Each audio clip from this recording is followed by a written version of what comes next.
Bonjour tout le monde, j'espère que vous allez bien. Aujourd'hui, je souhaite vous raconter un rêve que j'ai fait il y a quelques années maintenant. Je ne me souviens pas si je l'avais déjà partagé avec vous ici, mais je souhaitais, si c'est le cas en tout cas, le partager à nouveau. Et c'était un rêve, vous savez, qui était assez bref. Je me rappelle que je marchais et j'avais, vous savez, un plateau. Et je savais que sur ce plateau-là, il y avait de la nourriture, et c'est de la nourriture que j'avais préparée, Et je marchais, et vous savez, je marchais comme au milieu d'une foule. Les gens étaient un petit peu espacés quand même. Ils n'étaient pas les uns contre les autres, mais au milieu, voilà, je marchais au milieu de personnes. Et la plupart des gens, voilà, je passais à côté d'eux, ne me regardaient même pas. Et il y en a certains qui, voilà, lorsque je passais à côté d'eux, eh bien, prenaient un peu de ce qu'il y avait, voilà, de ce qu'il y avait sur le plateau, le mangeaient. Je me rappelle un moment, voilà, moi je continue à marcher, et à un moment, il y a, voilà, quelqu'un qui sort devant moi, un homme qui vient simplement en passant, il prend, il passe, en passant, il prend de la nourriture et il continue à marcher, il suit son chemin. Et donc je marche comme ça, et d'un coup voilà, je prends conscience qu'il y a quelqu'un derrière moi qui arrive, une jeune femme qui arrive derrière moi sur ma droite et qui arrive jusqu'à moi, et je peux ressentir ce que elle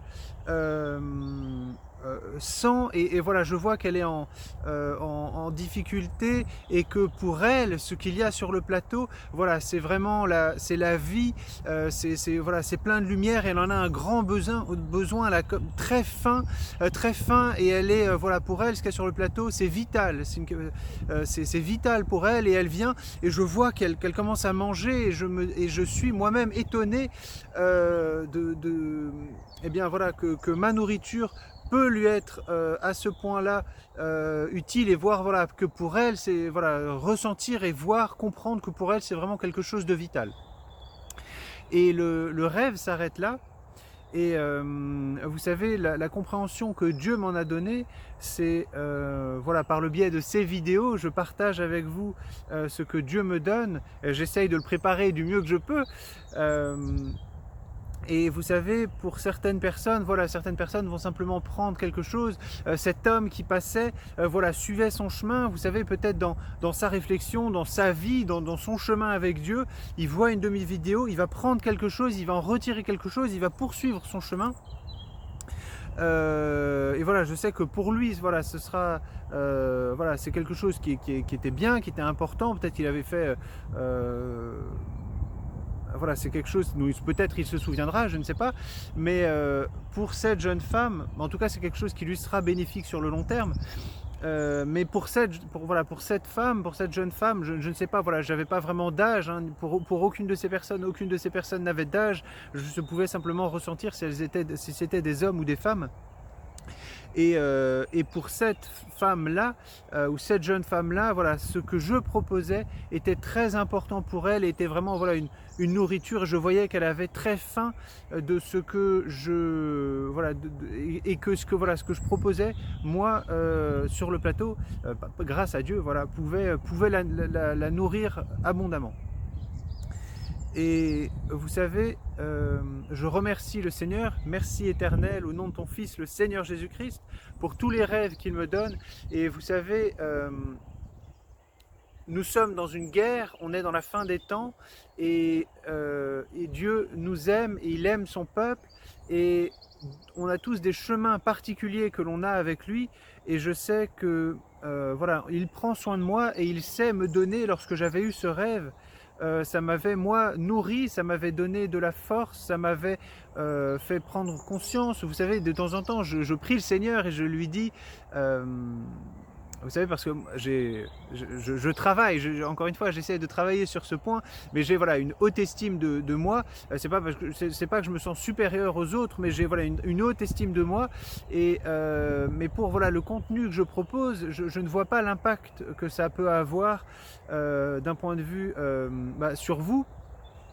Et voilà, par ce biais-là, Dieu m'a montré, et il m'a montré à d'autres moments, il continue de me montrer des choses d'un point de vue spirituel, parce que on peut chacun faire des efforts pour comprendre le monde de manière matérielle, physique, mais Dieu va nous permettre de voir voilà, la guerre spirituelle qu'il y a en cours, voilà, et nos actions, des choses voilà, concernant d'autres personnes, concernant nous-mêmes.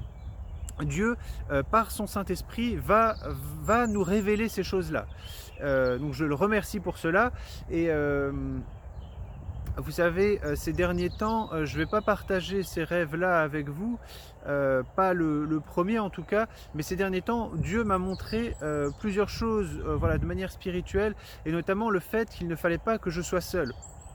Vous savez, je suis assez indépendant, et je regardais simplement une publication aujourd'hui, je voyais voilà, ceux qui s'étaient écrits, et j'étais assez d'accord avec ça, peut-être, je me suis dit tiens c'est peut-être ça, mais ceux qui sont très indépendants, voilà, ça peut considérer presque comme une maladie. Ce sont des personnes qui peuvent avoir du mal peut-être à faire confiance aux autres, et c'est pour ça, voilà, le travail n'est jamais aussi bien fait que par soi-même, du coup, voilà, ils sont super indépendants, et ils préfèrent voilà, faire par eux-mêmes.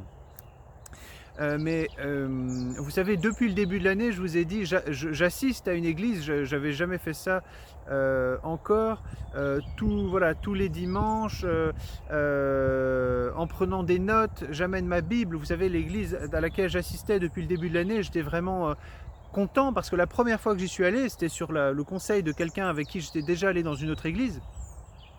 Je le remercie d'ailleurs s'il voit cette vidéo. Et je me retrouvais, vous savez, dans cette nouvelle église, et la première fois que j'y suis allé, j'étais très content parce que j'y suis allé avec ma Bible. Je me suis dit, voilà, moi, ce que je n'avais jamais fait auparavant, j'amène ma Bible. Je ne sais plus si j'avais amené de quoi écrire dès le premier jour, mais c'est possible. Et j'ai été vraiment très heureux, très content lorsque je suis arrivé dans cette petite église. Vous savez, c'est une église qui se trouve en fait dans une maison, premier étage, c'est l'église. Au-dessus, il y a un logement. Et vous savez, j'étais vraiment content quand j'ai vu que les personnes dans cette église, voilà, tous avaient leur Bible ou lisaient les passages de leur Bible sur leur téléphone quand la personne qui faisait le prêche parlait. Et je me suis dit tiens, voilà, je suis entouré de chrétiens, j'ai beaucoup apprécié le temps que j'ai passé avec eux, ça m'a nourri, et c'est quelque chose que je ne faisais pas auparavant. Mais j'ai l'impression qu'il faut même que j'aille plus loin. Dieu m'a donné plusieurs rêves récemment. Vous savez, le premier simplement, c'était voilà, je savais qu'un match allait commencer, et il fallait que je trouve une équipe, mais d'hommes. Voilà, je savais que mon objectif, c'était de trouver l'équipe d'hommes avec lesquels j'allais faire ce match. Il y avait un match qui allait être préparé, et moi, j'étais simplement, vous savez, comme dans un logement universitaire, j'étais en train de préparer, de ranger. Voilà, je rangeais mon logement, je classais des choses, et il y avait comme si l'esprit de Dieu, ou en tout cas la compréhension que j'avais, c'est mais arrête de ranger, c'est pas le moment, il faut que tu ailles te trouver ton équipe, parce que le match va commencer. Et moi, au lieu d'aller sur le terrain, aller chercher dans les vestiaires, aller voilà, voir où était l'équipe, je restais dans mon logement à ranger mes choses, et je savais oui, je vais y aller, mais je range encore un petit peu. Mais le sentiment qu'il y avait en moi, c'était que c'était pas le moment de ranger, c'était le moment d'aller trouver, d'être entouré d'une équipe.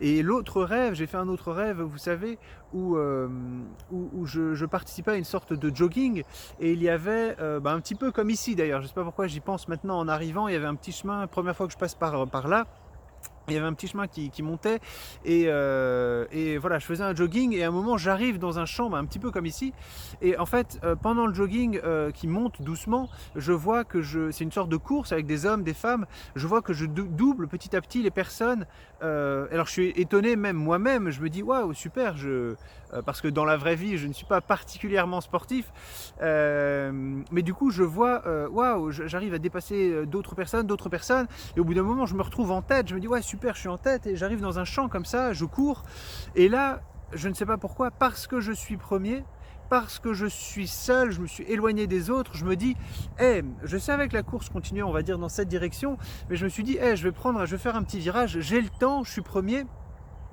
Un petit peu, vous savez, comme le lièvre, ça me fait penser, je sais plus, au conte du lièvre et de la tortue est derrière, le lièvre dit je peux aller jouer, je peux aller dormir, et je m'éloigne, je m'éloigne du chemin de la course et je me retrouve, en fait, je me détourne, et dans un champ comme celui qui est derrière moi, il y a comme une ouverture comme ça, avec des escalators, vous savez, et je vois en dessous un centre commercial. C'est-à-dire là, c'est la pleine nature et je vois un escalator et un centre commercial, et je ne sais pas pourquoi, dans le rêve, je me dis, ouais, j'ai le temps de retourner là-dedans.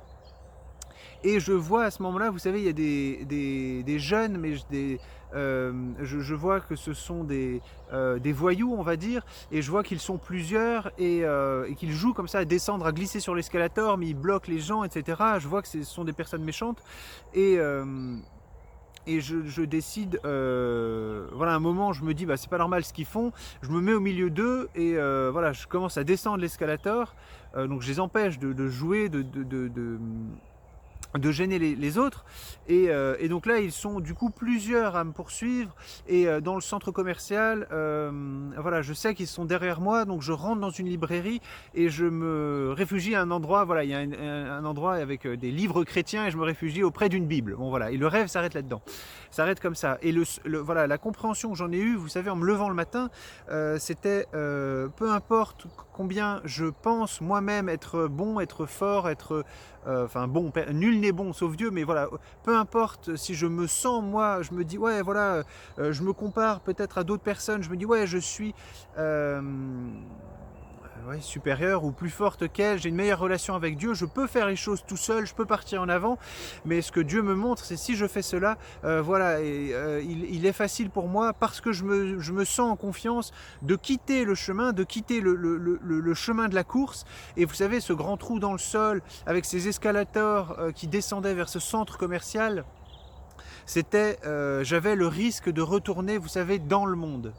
C'était ça le risque qui pouvait m'attendre, ce que j'ai compris du rêve, et surtout ce que j'ai vu aussi avec ces voyous qui étaient plusieurs, c'est que l'ennemi, eux, ils sont plusieurs. L'ennemi est en groupe, l'ennemi est en bande, l'ennemi s'entraide, et nous, notre objectif, si mes cheveux arrêtent de faire n'importe quoi, nous, notre objectif, ce n'est pas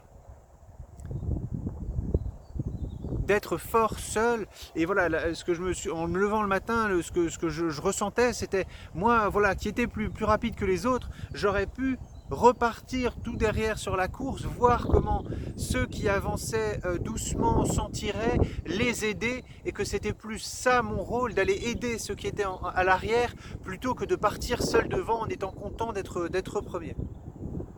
Voilà, même si, encore une fois, dans le monde, je sais qu'il y a voilà, des milliers de personnes, peut-être des dizaines de milliers, peut-être même des centaines de milliers de personnes, même si j'ai un petit doute, quand même, pardon, qui ont une meilleure relation que moi avec Dieu, et qui sont, voilà, plus forts que moi par la puissance de son Saint-Esprit.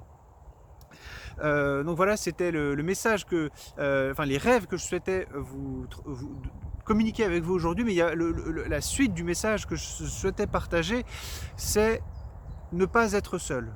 Dieu, voilà, dans cette situation, dans cette présence, bah voilà, deux rêves d'affilée dans lesquels je ne devais pas être seul, je devais trouver mon équipe, et je devais rester avec le groupe qui court la course.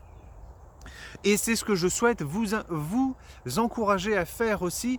Vous savez, avec ce nouveau confinement, mon église se trouve à 37 km de chez moi, celle, vous savez, avec la maison, c'est à l'étage, et il y a un logement au-dessus, et à 37 km, et avec ce confinement, on a le droit d'aller jusqu'à 30 km, et du coup, j'ai eu l'inspiration de ne pas y retourner pour le moment,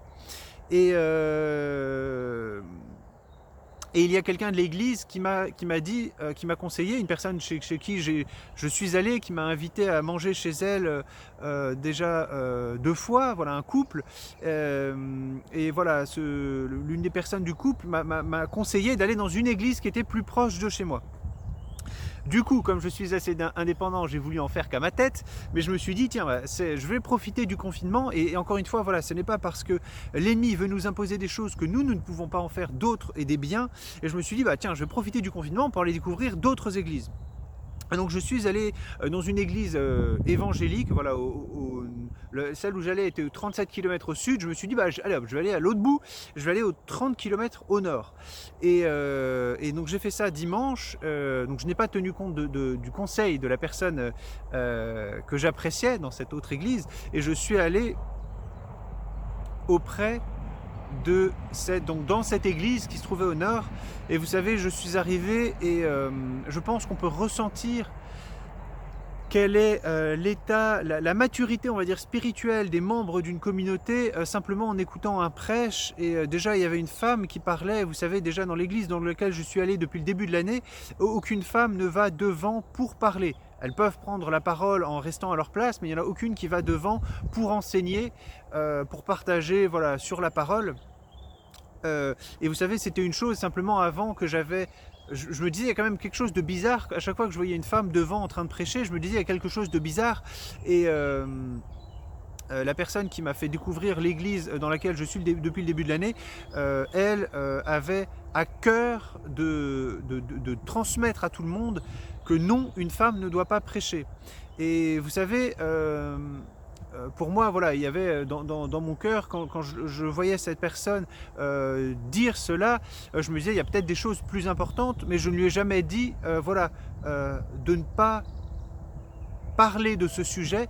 Et vous savez, on a tous des choses, on est tous différents, et le Saint-Esprit travaille tous de manière différente avec nous, et ce n'est pas à nous de juger ce que une autre personne, bon, on se base sur la Bible forcément, mais ce que le ministère, on va dire, d'une autre personne, ce n'est pas à nous de le juger. Et donc je ne l'ai jamais découragé de dire à tout le monde qu'une femme ne devait pas prêcher.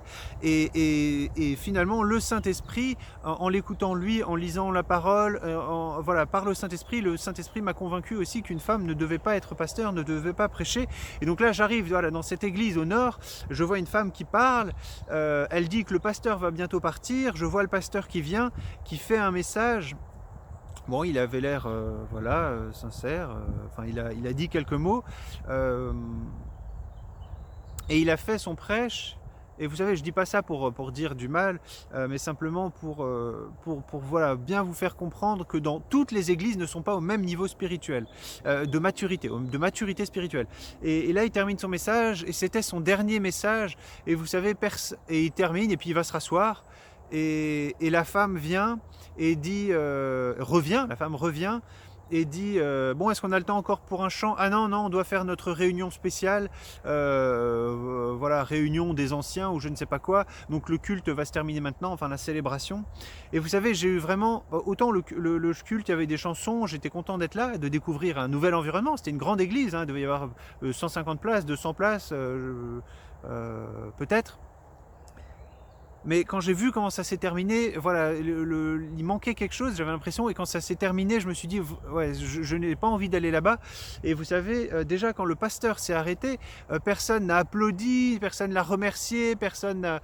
voilà, déjà ça m'a... Je me suis dit, oh, c'est la dernière fois, ça faisait plusieurs années apparemment qu'il était là, c'est son dernier discours, personne ne dit rien. Et puis quand cette dame est revenue parler, encore une fois, et qu'elle a dit, voilà, maintenant, est-ce qu'on a le temps pour une chanson? Ah non, on a notre réunion. Et là, vous savez, c'est les chants qu'on fait à l'église, ce n'est pas pour nous mettre de bonne humeur, non, c'est pour Dieu. Et est-ce qu'elle a demandé à Dieu, est-ce qu'elle s'est inspirée, voilà, est-ce qu'elle s'est tournée vers Dieu, est-ce que Dieu ne méritait pas un chant encore de conclusion pour terminer? Et non, là, leur réunion devait commencer, donc voilà, ils suivaient l'horaire et c'était terminé. Et vous savez, si on veut mettre des règles avec Dieu, de la religion, des choses comme ça ne fonctionne pas. Et vous savez, moi-même, là je parle, mais vous savez, je dois appliquer cela aussi sur moi. Vous savez, le samedi, je fais des lives, j'ai dit de 30 minutes, mais des fois, le Saint-Esprit me dit, mais Adrien, voilà, là, m'inspire, voilà, je suis présent avec toi, voilà, je sens le Saint-Esprit et je me dis, pourquoi terminer au bout de 30 minutes? C'est parce que je l'ai décidé, mais je ne devrais peut-être pas. Donc voilà, des fois je déborde un petit peu pour cette raison aussi. Et donc voilà, donc le prêche, le culte s'est terminé à 11h10 et je me suis dit mince. Je suis ressorti avec vraiment voilà, mes échanges avec les personnes après n'ont pas été non plus très concluants. Et du coup, je me suis dit mince, c'est pas l'église dans laquelle je vais aller le temps du confinement. Et je me suis rappelé de celle dont m'avait parlé l'autre personne l'autre personne, et donc je suis allé dans cette seconde église et je suis arrivé, vous savez, pour midi à la fin du culte, et là voilà, les personnes que j'ai croisées m'ont inspiré confiance, et donc j'ai trouvé une église plus proche de chez moi pour passer le confinement. Et ce que je veux vous encourager à faire, vous avez voilà, un rayon de 30 km autour de chez vous pour aller trouver une église. N'hésitez pas à vous rendre dans différentes églises le temps du confinement, si jamais voilà, vous n'êtes pas aujourd'hui dans une église. Si certains d'entre vous sont déjà voilà, dans une église voilà, qui les satisfait, eh bien voilà, vous pouvez y rester, il n'y a pas de souci. Mais je vous encourage, voilà, vous qui n'avez, s'il y en a d'entre vous qui ne sont jamais à l'église et qui ont foi en Dieu, qui le prient et qui sont seuls, je vous encourage à vous rendre dans des églises autour de chez vous. C'est difficile à trouver parce que les églises catholiques sont faciles à trouver, les églises protestantes classiques aussi, mais vous savez, la seconde par exemple église dans laquelle je suis allé dimanche et dans laquelle je souhaite aller désormais, c'était aussi dans une maison, c'était dans une maison, dans un bâtiment qui était voilà, à côté, c'était sur le terrain d'un particulier, et vous savez, ce type d'église, voilà, je pense, sont voilà, présentes voilà, le bouche à oreille, mais moi-même, je l'aurais peut-être pas trouvé en cherchant sur Internet. Euh, Pareil pour celles où je vais depuis le début de l'année, ils n'ont pas de site internet, ils n'ont pas de page Facebook, donc c'est pas facile, mais je vous encourage voilà, à aller trouver, à aller tester les esprits, l'esprit des communautés qui sont autour de chez vous, si vous ne faites pour le moment partie d'aucune église. Et c'est quelque chose donc je vais appliquer à moi-même, et voilà, je vous tiendrai informé, mais voilà, je pense avoir trouvé mon église pour le confinement. Et vous voyez, ce n'est pas parce que l'ennemi voilà, veut nous freiner, nous limiter, nous empêcher, et bien moi je dis au contraire, gloire à Dieu, par sa puissance, faisons l'opposé de ce que le monde veut que nous fassions. Le monde veut nous empêcher, le monde veut nous arrêter, et bien par l'Esprit de Dieu, je vous encourage, voilà, si vous n'êtes jamais allé à l'église, ou en tout cas que vous n'assistez pas à une église de manière régulière, allez essayer les églises autour de chez vous, jusqu'à ce que vous en trouviez une que vous apprécierez. Donc voilà, je vous remercie pour nos échanges, pour votre présence pour cette vidéo aujourd'hui, et je vous dis à très bientôt. Prenez soin de vous. Salut et merci Seigneur. Au revoir.